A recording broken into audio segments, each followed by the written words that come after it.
Viewer discretion is advised. We believe we know why he did this, and we believe that it was targeted, but we're not 100% sure of that. And so it'd be silly to tell people, yeah, don't worry about it. You're not his target. No, you could be. At the exact same time, this warning went public. The blue Honda CR-V belonging to Nancy's daughter Annie and son-in-law Tommaso Cioni remains in a Tucson mechanic shop, still being put back together after over 40 days of forensic processing. Annie and Tommaso were publicly cleared weeks ago, but they still don't have their car back. And here's what almost nobody is talking about. Neighbors' security cameras went dark the night Nancy vanished. Multiple cameras, same time frame. The FBI is now investigating whether a Wi-Fi jammer was used. Stay with me, because there are 3 pieces of information that just surfaced this week that change everything about how you should see this case. Before we get into this, I need you to understand why watching this entire video matters. Everyone's covering the sheriff's warning and the masked man on the doorbell camera. That's the surface. But there are 3 things happening right now that mainstream coverage is either ignoring or burying in the fine print. First, the FBI went door to door asking neighbors about internet outages on the exact night Nancy disappeared. What they found is going to make your skin crawl, and I'm going to walk you through exactly what investigators think happened to those cameras. Second, while Sheriff Nanos is telling the public this suspect could strike again, he's also refusing help from 2 of the most respected search organizations in the country. The United Cajun Navy submitted a 41-page operational plan with search dogs and thermal drones. Nanos never responded, and the timing of that silence is what's raising red flags. Third, that blue Honda sitting in a mechanic shop for over 40 days? I'm going to tell you exactly what data investigators are pulling from modern vehicles that could place that car at Nancy's house in the middle of the night, even if nobody saw it there. If you appreciate the work that goes into covering these cases the right way, hit that like button right now. It helps more than you know. And stick with me to the end, because by the time we're done, you're going to see this investigation completely differently.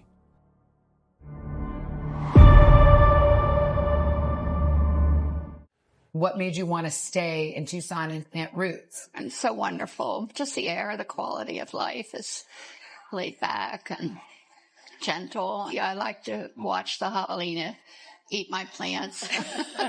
But the best thing about Tucson is coming home and Yes. seeing you guys. Should we raise a glass? Prickly pear margarita?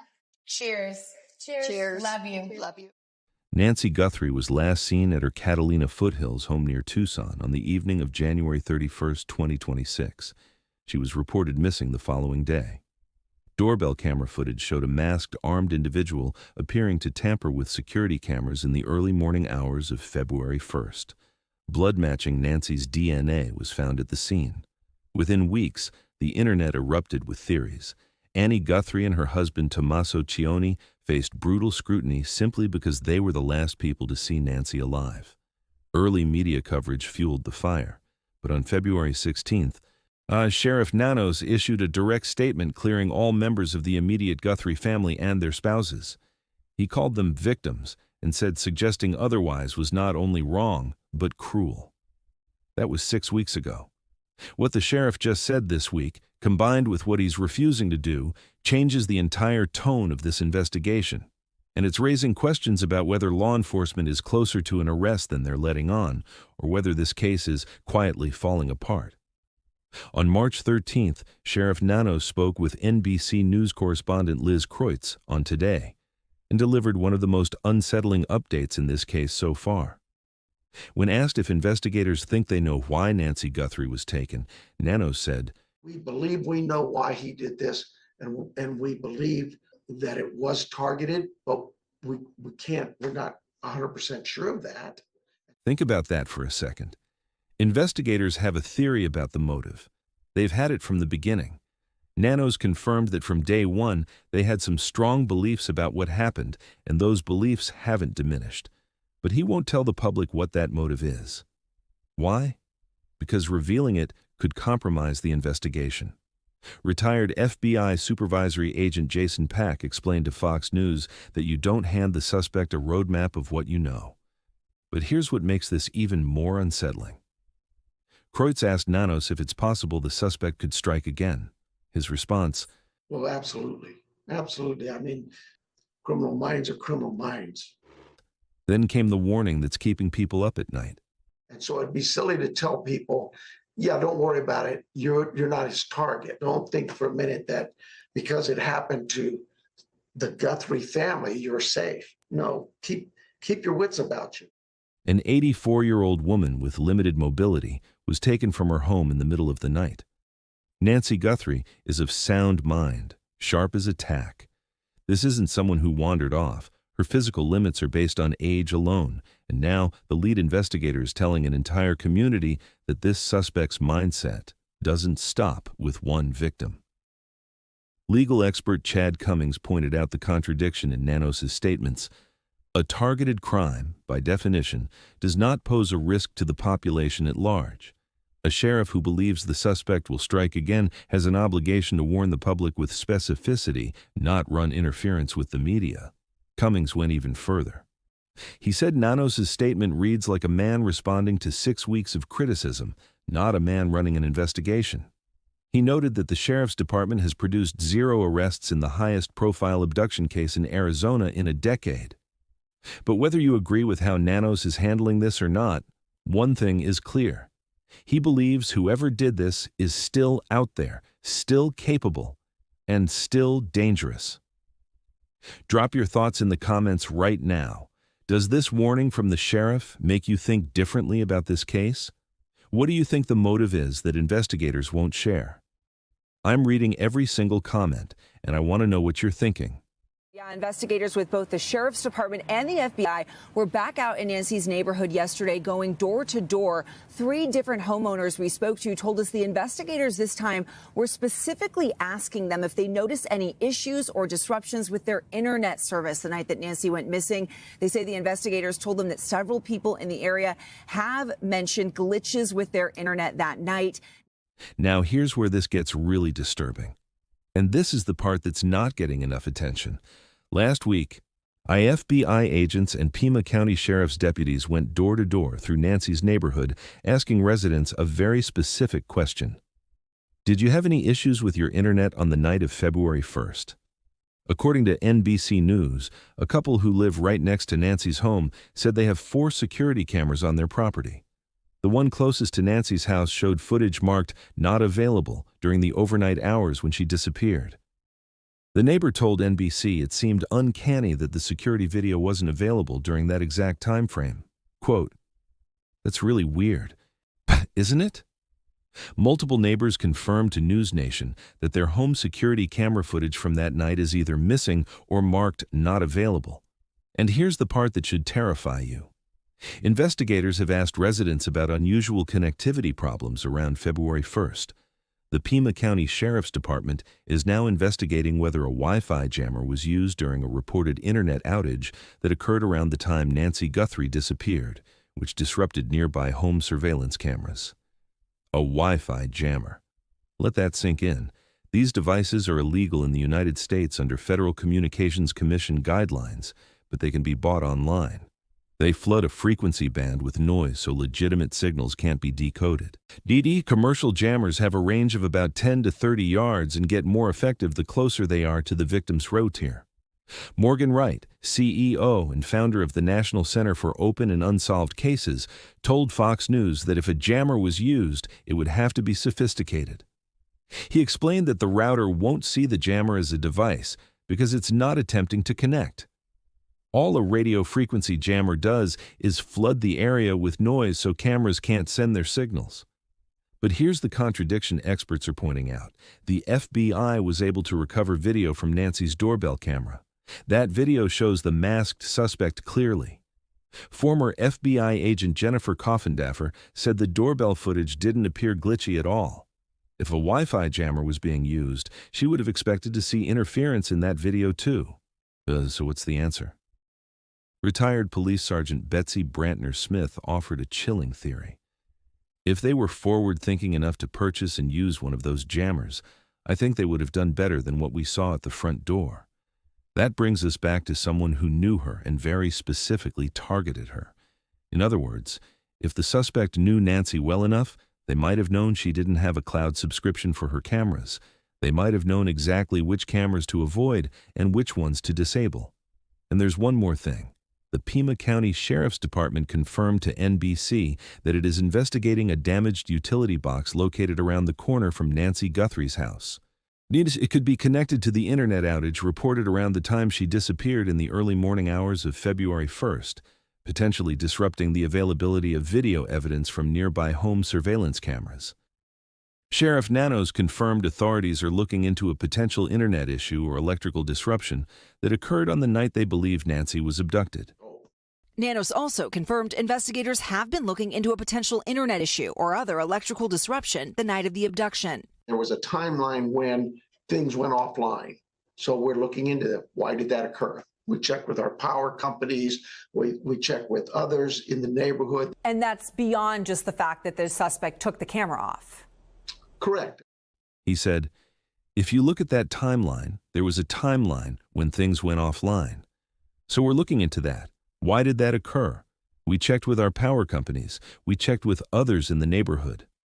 A damaged utility box, neighbors' cameras going dark, Nancy's cameras recording nothing, all at the exact same time.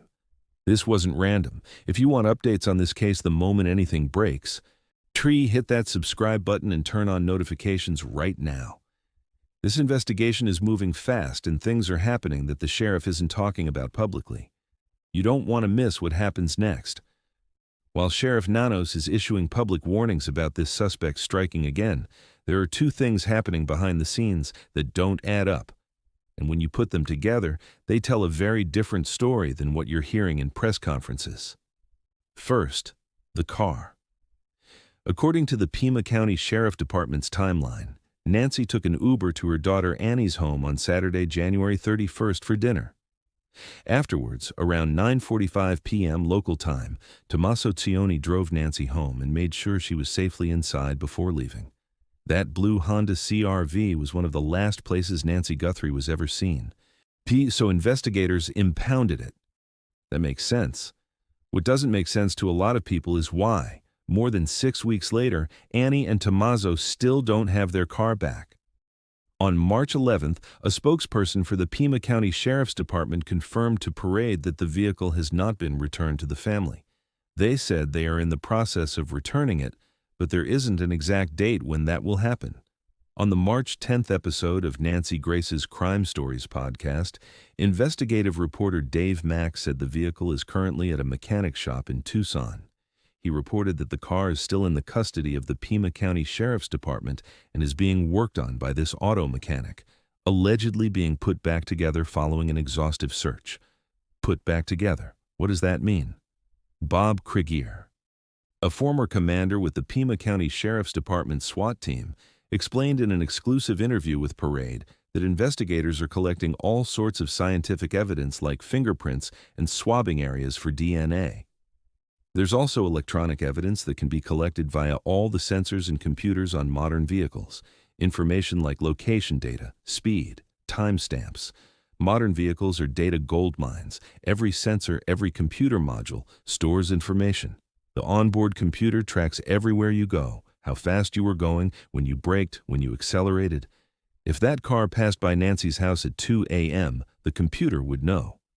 Krieger added, "It probably boils down to something as simple as they gave the original scene back too soon, so investigators want to make sure they cover every possibility." So investigators need to maintain the integrity of any evidence that might be on the car or in the car. And sometimes the forensic process itself damages the vehicle. Panels have to be removed, carpets pulled up, interiors dismantled to swab every surface. Krieger noted that the car may also be held until the case has some closure, and maintaining chain of custody on important items is crucial in creating a rock-solid case.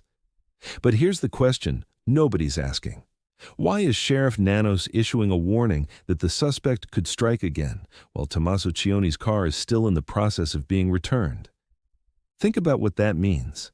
If the car is still being processed after over 40 days, investigators are either finding something or they're making absolutely certain they didn't miss anything. And if Nanos believes the suspect could strike again, That suggests he doesn't think the person who did this is someone close to the family, because the family has been cleared. So why keep the car? And here's the second thing that doesn't add up. In late February, the United Cajun Navy, a Louisiana-based nonprofit known for disaster response and missing person searches, submitted a detailed 41-page operational plan to Sheriff Nanos.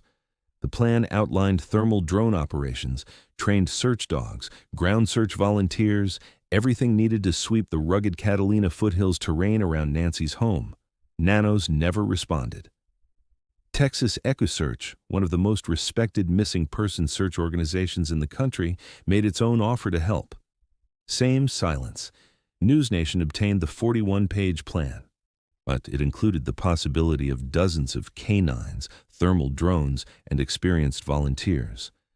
The United Cajun Navy's incident commander, Josh Gill, told investigators his team would operate under law enforcement command and wouldn't hold independent press conferences. Everything would be approved by the sheriff's office. It didn't matter. The Pima County Sheriff's Department issued a statement saying the investigation is best left to professionals and that volunteer groups should give investigators the space they need to do their work. Sergeant Aaron Cross, president of the Pima County Deputies Association, said publicly, "More bodies are always better than less." Even his own deputies are questioning the decision. So here's the contradiction. The sheriff is telling the public this suspect could strike again and warning everyone to keep their wits about them. But he's refusing help from proven search organizations with advanced technology and trained dogs that could cover ground. His department can't. Former FBI agent Jennifer Coffindaffer posted on social media asking a question that stopped short of an accusation but carried real weight. Wondering why Sheriff Nanos keeps turning away proven very capable civilian search experts like EquiSearch and the Real Cajun Navy. Is law enforcement close to an arrest and they know what happened to Nancy so they don't want to waste the valuable resources of these groups? She continued. But why won't the sheriff at least acknowledge these groups? Half glass full. Hoping law enforcement is getting closer. In other words, there are two possibilities.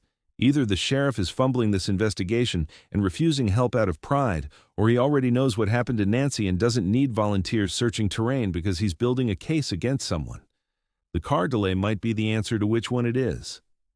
What do you think? Does the car delay mean they found something, or are they just being extra careful? And why would the sheriff refuse help from experienced search teams? Drop your theory in the comments right now. While investigators process the car, refuse outside help, and issue warnings, the FBI just recovered something else. According to ABC News, the FBI recovered thumbnail images from Nancy's motion-activated cameras that were pointed at her swimming pool, backyard, and side yard. Investigators were unable to recover video footage, but thumbnail images were captured when the cameras were triggered by motion. So what did these images show? The report says, the images show several people in the backyard and side yard. They are from before Nancy's abduction and shortly afterward, including the law enforcement response. ABC News says sources told them there's nothing suspicious in the new images. But here's the part that doesn't sit right. The cameras captured nothing on the night of the abduction. Investigators have drawn no conclusions as to why, but one source described it as odd. Motion-activated cameras, designed to record when something moves. Yet on the night an 84-year-old woman was forcibly taken from her home, they recorded nothing, not even thumbnail images. Sheriff Nanos told NBC they're investigating whether the cameras went offline because of an internet issue, an electrical disruption, or something else entirely. He said, "If you look at that timeline, there was a timeline when things went offline. So we're looking into that. Why did that occur?" The Pima County Sheriff's Department said Friday that it continues to analyze various forms of evidence in the Nancy Guthrie case, including material from laboratories, as well as images and videos captured by cameras. New pictures recovered from before and after the abduction, law enforcement walking through the yard. But the exact moment Nancy was taken? Nothing. Nancy Guthrie has been missing for nearly 7 weeks. She was last seen at her home on January 31st in Tucson, Arizona, and was reported missing the following day. Officials said they do not have any suspects or persons of interest. The biggest hope for a breakthrough has been DNA evidence. Nanos said he's still hopeful the DNA found in Guthrie's home will lead to a suspect. When asked if it would get them to somebody, he said, "Absolutely, that's going to get us to somebody, we hope." But there's a problem. Nanos said authorities are still having challenges trying to process mixed DNA found at Guthrie's property. He suggested the mixture could be from several people. Experts have said that can make it difficult to extract a DNA profile for one individual. DNA analysis of genetic material pulled from a pair of black gloves found 2 miles from Nancy Guthrie's home led back to a local restaurant worker who is not connected to the case, the Pima County Sheriff's Department said. Now authorities have put some DNA into the National FBI databank but received no hits. Retired FBI Special Agent Maureen O'Connell told NewsNation that droplets of blood found on Nancy's front stoop suggest she did not walk out on her own. O'Connell pointed out that there was no break in the blood trail for footprints.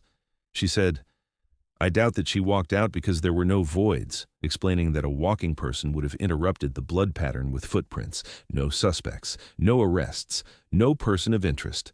Just a sheriff who believes he knows why it happened, won't say what that reason is warning the public that it could happen again, and is refusing help from proven search organizations while holding onto a cleared family member's car for over 40 days. What's your theory? Do you think a Wi-Fi jammer was used? Why is the car still being held? Why is the sheriff refusing help? And what's the motive he won't reveal?